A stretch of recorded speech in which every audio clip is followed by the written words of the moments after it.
two are going over there. Shift over. You all are going to shift. Last two are going to come here. Go ahead, inside circle shifts. There you go. Yep, ease over. Right. Who's over there? Say hello to your new partner.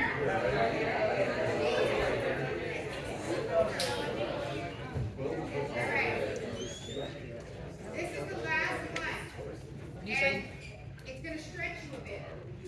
As you read this and think about the community that we serve, and I should say communities that we serve, because they're not all the same. Which one of these do you think our communities need to work the most on? Which of these communities work the most on?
All right.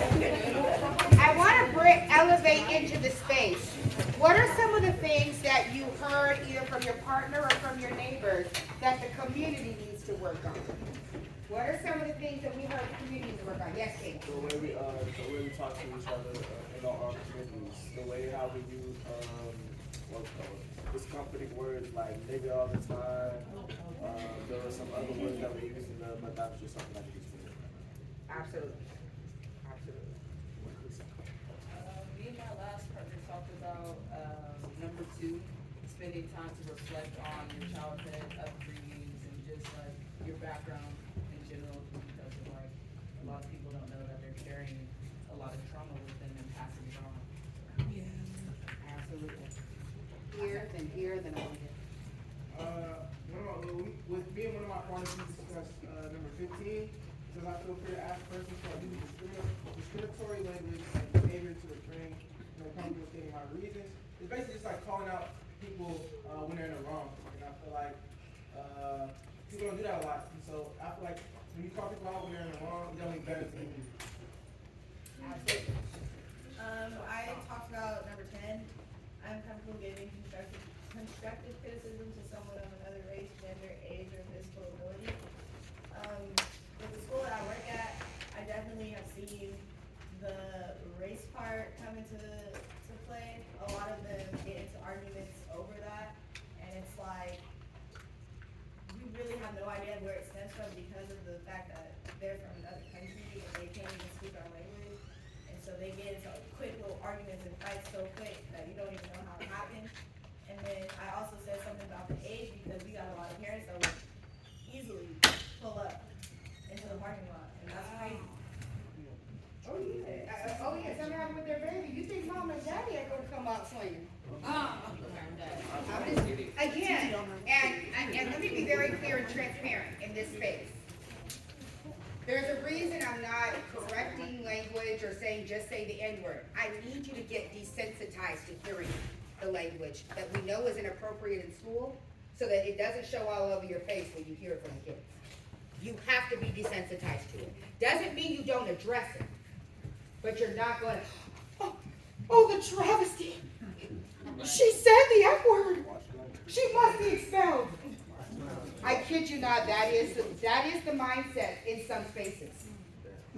And so some of the children will do things because they're thinking, oh, okay, if I annoy him enough, I'm gonna go ahead and get put out. And so for some of them, that is their goal. Their goal is to get put out, get sent back. Because remember, some of them don't even want to be here to begin with. And so you want to create a space that is safe for them, but also has high expectations. Which means that when you hear that language or things that you know are inappropriate, you want to be able to not physically react, but think and really strategically respond. Respond in a way that corrects. When it comes to some of the things that we were talking about, are some of the things that we were just talking about that we need to work on in our community, things that we can help our kids with in freedom schools? Yeah. How? Go ahead and take a few minutes to get into triads. I'm not going to set you up, triads or quads. How can we address some of the things that you heard we need to work on in our community when it comes to being culturally proficient? How can we address some of these things? Go ahead and take a couple minutes and just kind of form little groups, because if you talk as a whole group, it's going to get too loud. So just kind of form little 4-corner groups within where you are.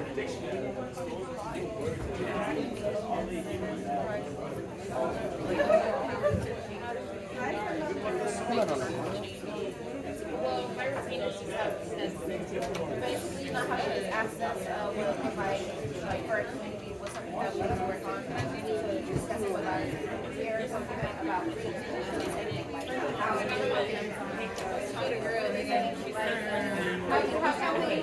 work on like impact what we're saying. Well, like I said, like evaluate the language. Like you said, it's a lot easier to correct a little bit than to correct a lot. What can we use? What in here can we use to install in freedom school? Basically, what in here can we use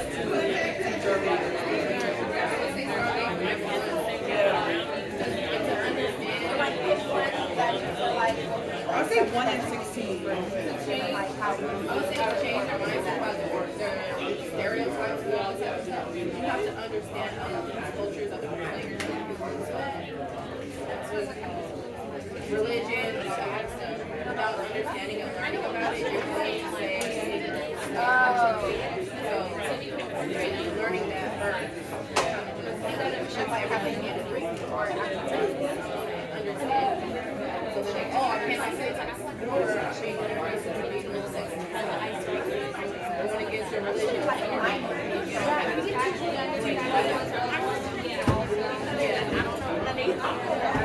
You know, your opening activities can be like warm up. 1 more minute to share.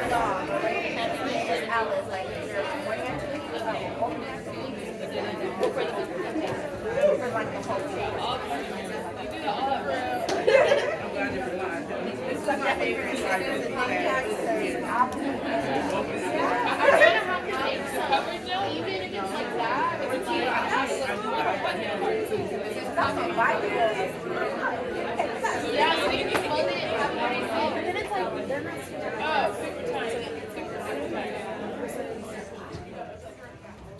I'm looking for 5 ideas.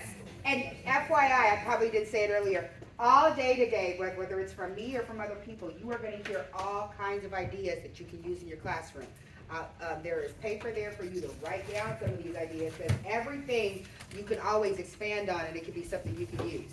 So for example, whether it's, whether you're watching me and notice that I never stay in any one particular part of the room, or, left side of the paper, just a hint, that's gonna be a thing. The left side of the paper, wherever the dots are is where you write, all of the above, okay? So, I'm looking for 5 ideas. How can we address some of this? Yes, Queen? So I would say it starts off with number one. A lot of people, what people say or people do or the actions that they have is just based off being ignorant towards those cultures, religions, and stuff like that. So actually teaching them and having them understand that, so they're not culturally appropriating and appreciating the culture and religion and all that type of stuff.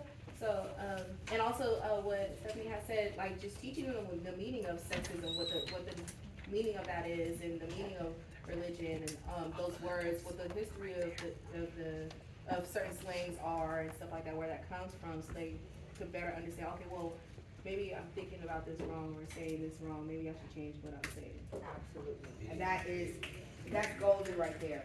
Defining terms is huge. You will be amazed at how much people do not know what certain words mean, including the N-word. I'm just gonna be honest. That's one that is gonna come up. It's gonna come up. And whether or not, I often tell people, you have to decide how and if you want to address it, depending on what age group you're working with, depending on what the goals of your classroom are, depending on the culture of your classroom and what you set up. Sometimes, and hint, it's not always the best time to now just address it after something happens. Right? You want to try to be preventative and doing vocabulary of terms, even in the beginning. This is what cultural appropriation is.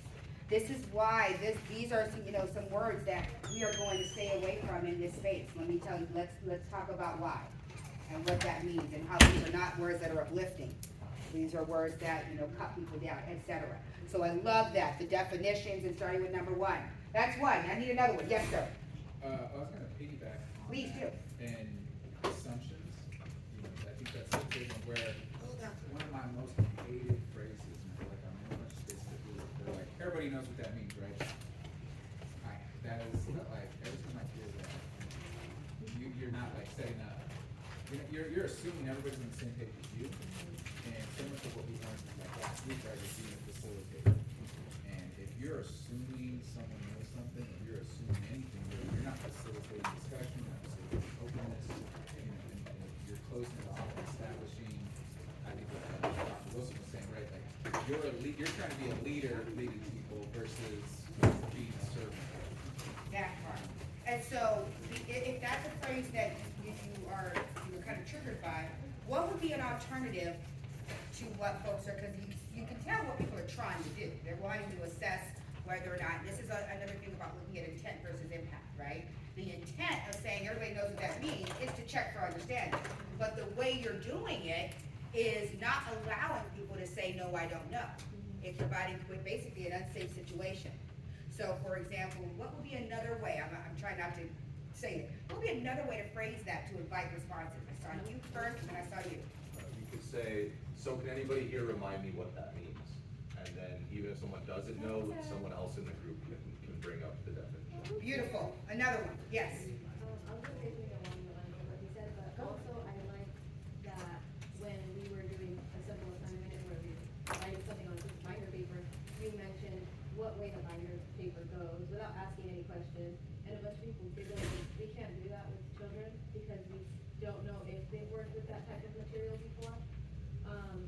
Also, I know there was another thing that you mentioned after the whole of the binder paper, and it was also something that most of us here probably know, but the fact that we didn't ask made it easier. Absolutely. And again, the giggling and such is going to happen, but you gotta monitor that. And you could say something, you could easily say something like, be mindful of how people feel. Be mindful of feelings. Be mindful of perspectives. I noticed when you said that and I did a little giggle, you looked at me, gave me another look, had to turn around, I was like, The mama look works all day long. It's a very quiet way. Some of you have received it today. Some of you received it last time. And the mama, the papa look, just a little glance like, and keep it pushing. Again, these are all mechanisms because the goal is to shift behavior, to shift action. It is not to embarrass or humiliate or shame people. And that's often the way we go. I want 2 more suggestions for everybody to understand. And what was the phrase you said? Everybody knows what that means. Everybody knows what that means, right? And everybody's gonna go, uh-huh. Right? All right, another one is, you know what I'm saying? No, I don't know what you're saying. Right? So what's another one that we can say? Yes. I was gonna raise my hand, but I remember you having. Oh, no, go for it. No, Then we'll come over here. no, I'm good. Yes. I was gonna say something very similar to the last comment, which was during the training in Tennessee, my teacher in our workshops talked about asking the class, can anyone tell me what that means? Because that gives a student to be the teacher, and then that brings the class together in a way. It makes everyone else comfortable because someone their age is teaching them. Absolutely. Great way. Yes. I was gonna say like, is anyone unclear? Cause when you assume, well, I feel like if you assume everybody's on the same page, then somebody may feel like shy to be like, oh, I'm not on the same page, I'm not speak up. So like, if you like, is anyone unclear, like, it's okay, like basically giving them the understanding that it's okay to not know what something is. Do you mind if I give you another spin on that? Because again, if I'm unclear, anytime where we haven't created a safe space where people say, I don't know yet, and usually in your first 2 weeks, you will not have created that space yet. So around week 4, you could probably go there. Week 3, yes. But in the beginning, you could say, can I have 3 people to help clarify what I just said, saying it a different way? Say there, like I said, I need 5 responses, so now I'm like counting, right? There's a method to my counting. One, it keeps me on making sure I remember how many responses I needed. Because, I'm teaching, I can't always remember. But also, it allows other voices in the space. And remember, there's an age differential, right? Y'all are gonna say things a little bit differently than I do, and that might clarify for that person that's going, ooh, I'm not sure. But when she just said it that way, it just made so much sense. So can 3 people clarify what I just said? That makes sense, cause I didn't realize that, like, it's a safe, you haven't created that safe space, but like, when you're trying to create that safe space, being aware of what you're doing. Facts. That's it right there. Just be very conscious of how you're asking people to speak up and speak their truth. I need 3 more. Yes. Can I make just a comment along those lines, like with what they said, like the things that really bother you? I hate or I dislike when someone asks, does anyone have a question? Okay, cool, and moves on. Like a lot of times people take a moment to gather their thoughts and speak out, and so if you're asking a question, actually do that with the intent of gaining a response, not just so that you can move right on to the next thing. So I feel like that's often a thing where we say it, we wait 1 second and move on, and we gotta be able to be comfortable living in that silence and letting people compose their thoughts. Wait time is a very difficult thing for educators, yes, and you can definitely snap to that, right? And so what are some things that you can do when you're waiting? Think about that as an educator. And again, keep in mind, what you all don't know is that I'm actually counting my steps when I wait. So every time I ask a question, I'm actually counting 3 steps at least. But again, that's just these are little, Shelleyisms that I've created over the years, right? I also have, if you haven't noticed, I have 2 teaching spots in this place. Where do I teach from? Back in the front. Have you noticed that? Whenever I start teaching, I'm gonna come here, right? Or I'm gonna be up here. Now, did I have to say my teaching spot? Right? But again, there's just little things that I'm doing. So thank you for the piece on waiting. And that is a very hard thing, and I even still have to work on it, to be honest with you. Ask the question. Wait. All right. Still looking for 3 more responses, yes? Just, give yourself like a couple seconds to respond, like instead of like a quick reaction response. I mean, for me, I know for sure, like, when someone says something like a little inappropriate or something, like, my instinctual face is pretty strong, you know, so it's like, what? What you just said? Like, if I give myself, like, if I actually do take a step back, like, physically take a step back too, then it like reminds me. Or you have to do, if you are someone who wears stuff on your face, who are those people? Who are my people? Written all over your face. I'm gonna go and so I'm gonna tell you my secret, one of my secrets is I had to learn to control my lips because my lips told my whole face story. Right, and notice, it starts at the lip, and then the face follows, right? And so, I'm kind of telling on myself, my goodness, y'all, all those tricks. But one of the things that I do when I hear something crazy, and my kids all know it, it's they all know the faces.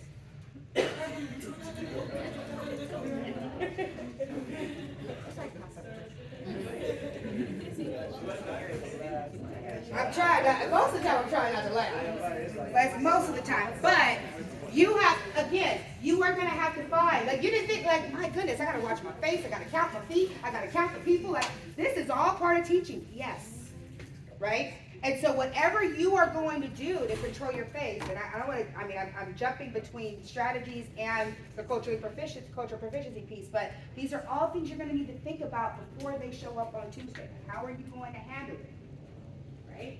What are you going to do? And so, and again, someone will say something like that. There's ways to play it off like you're thinking, play it off, like you're going to have to play that because the minute you react, guess what's going to happen to the whole room? You're going to give them permission to react, and you've just created an unsafe space. So little knucklehead says something about another little knucklehead, and now you giggled, and if it's inappropriate and that kid's feelings are hurt, you've just contributed to that, and I'm going to tell you right now, you've lost that kid, at least for that day. You've lost him. And all it was a, right, or a, right? And so you got to figure out what that's going to be for you. Sometimes it would be, I would have, I remember my early days, I used to do this, but then I remember my principal was like, you can't just cover your face. I was like, I have nothing else. I'm 22 years old, man. That was funny.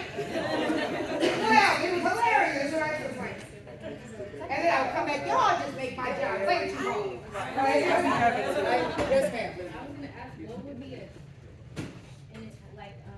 default response to something that you can, like a default response, because you know, instead of reacting, you know, responding instead of reacting, what would be a default response to say that can like default you to keep it pushing? It depends on the situation. It really does. And so, if it's something that, you know, because you're going to have kids that are just going to clown. I mean, I'm not saying don't have fun in the classroom. I mean, I have a ton of fun. I mean, like more so disrespect, like more so like uncomfortability, like you know, like he was saying, like what instead of saying like what. It depends. Like it depends on the issue. So if it's someone that has said something inappropriate, oftentimes, for me, I would let them go and be done. And they know I'm gonna hit you up later, and everybody in the room will know. But again, you're gonna have to find your own. Or if it's something that somebody said that was funny and it was just inappropriate, you'll be like, right? And then you keep it pushing. Like if it's not something that you're going to blow the whole room up for, but then you can go have a conversation like, you know, before they go out to recess or lunch or something like that. You'll be like, let me holler at you for a minute. And they know it's coming. They know it's coming. They've heard these before. But what we don't want to do is egg on the conversation. I want to back us up because we were talking about the self-assessment and how do we address some of the things that are happening in the community within our classrooms. And I received, I think, 3 responses so far. I need 2 more. When we look at, because oftentimes our classrooms are microcosms or representations of what's happening in our community. And these are the people we're going to send out in the community eventually, right? So if we want to change some of this, where does it start? With our youth. So yes, and then yes. Or we raising your hand over. Sure. Okay, so yes. Yeah. Because you're going back to the prompt of how do we start making the change? Yes, yes. I would say mine was 13 and 14. And I would say that I think it starts in the family. And so, because sometimes there's people that, and I've been that way myself, where I'm out and about leaving the house and in the community doing different things, but then at home, maybe the relationships aren't the best. So it's like I'm building these relationships with people outside of my house that are not, you know, blood family, maybe they're chosen family, but doing those same things within the house. And, because it starts there, you can have those conversations, maybe sometimes better, maybe it's not as good at the house or with your family, but it starts there, you know. Absolutely. Yeah. And you could have conversations with young people about, you know, what are some of the things that you watch that you know you should be? And what does it feel like when you're watching something that you know you should be? Notice, I didn't say, don't do that. I asked, what does it feel like when you're watching or engaging in something that you know you shouldn't be doing? Right? And be very conscious of not placing judgment on it, but allowing them to figure out, I didn't define what they should or shouldn't be doing. That's for them to decide. But I did ask the question and put it into the space to be able to think about what's going on. Make sense? All right, thank you for that one. And last one, yes. I'd Suggestion. say racism, because there's literally a lot of that in our community, and when the kids see that, they'll bring it and be like, oh, and talk about it to other kids, and not realize what they're saying and how it affects them. So I think, racism is a big priority in our community to stop that, because it starts in our family, the government, themselves, because they learn that. And what's a suggestion you would have for us to be able to start addressing this in our rooms?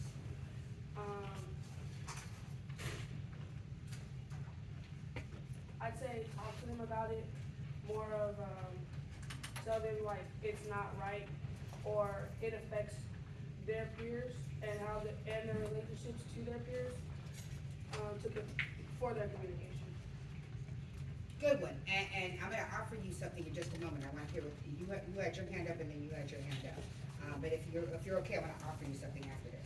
What I want to do is see what type of situation there are, and we do different skits, and they actually feel it, and then they find a different way to address it. And then they feel, oh, it's okay, and then, I don't have to be all cool, you know what I mean? Like, Role play and skits are, and if you have some scenarios that you can put up, for example, like, or have people write down their scenarios and then you use them throughout the day, hint, hint, hint, right? You could, because a lot of the things that we're talking about, they've experienced, and you wanna elevate their experiences, not just bring in your own, right? Make sense? And so the role playing in the skits is a critical piece of that. Great suggestion. if I've done that many times, and they saw a different point of view and how to, react to certain things, because they didn't know how to react. So when they saw how to react with different people and actually feel it, oh, okay. Awesome. And I would offer you to shift react to respond, because react is what they're doing now. Respond is what you're showing them how to do, right? Responding requires thought. Reaction is innate.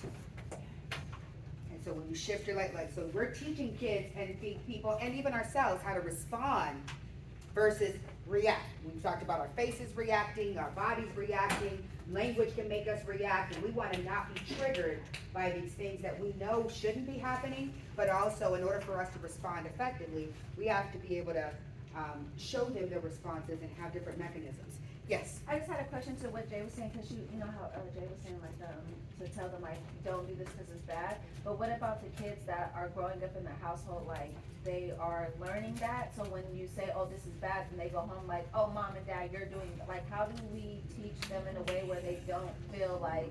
Yes, you're not invalidating their home culture. Yeah.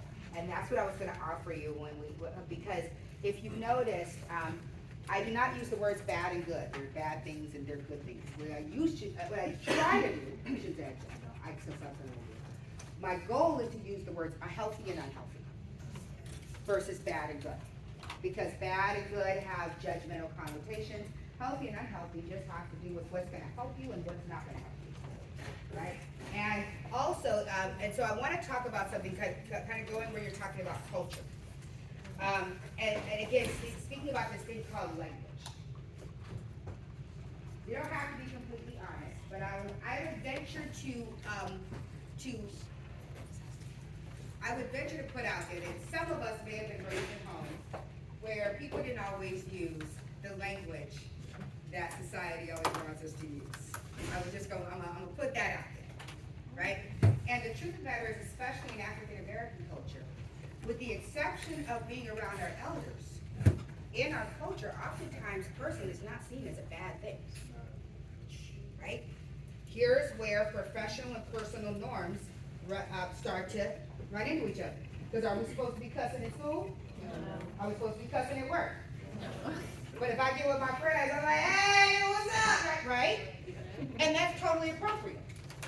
And so when we're talking about situational appropriateness, which is what you're talking about, situational appropriateness, if you're not sure what that term is, write it down. Situational appropriateness means we have to teach people what is appropriate in various situations without negating it being okay or families considering it okay in their situation. Dr. Shiraki Holly calls this validating and affirming and building and bridging. He's like, you want to validate and affirm home culture, but then you want to build bridges to school culture so that they understand you are going to have to live in two worlds. Yes, ma'am. So I was, as growing up, I was always around adults who like would cuss and use foul language, but I knew not to use that language. Especially like when I'm out, I still don't really use it. You don't really hear me say anything like that. I would hear like it's unladylike or stuff like that. But I had a conversation with one of my classmates. They are a transgender male, and then they wanted to have a baby. And I was like, so as growing up as babies, do you want them to look at you as male or female, or how do you want them to look at you? Like, and then we got into the topic of like bad words and cursing. They put like a mindset to me, or change, not really change my mindset, but a different outlook on how to say bad words. So like, bad words aren't bad words, they're just words that you make them bad. But they told me that they're gonna teach their children to say like, this is not a bad word, it's adult words. So they're changing the narrative of only adults can use this. So are you adult now? No, but you may be able to use it, but know how to use it when you're an adult. So. And that's one way, I mean, and again, that no judgment, but if that's one way that people have made sense of that in their home, more power to them. That's not for me or anybody else to judge. What we are doing though is showing them what situational appropriateness means. And so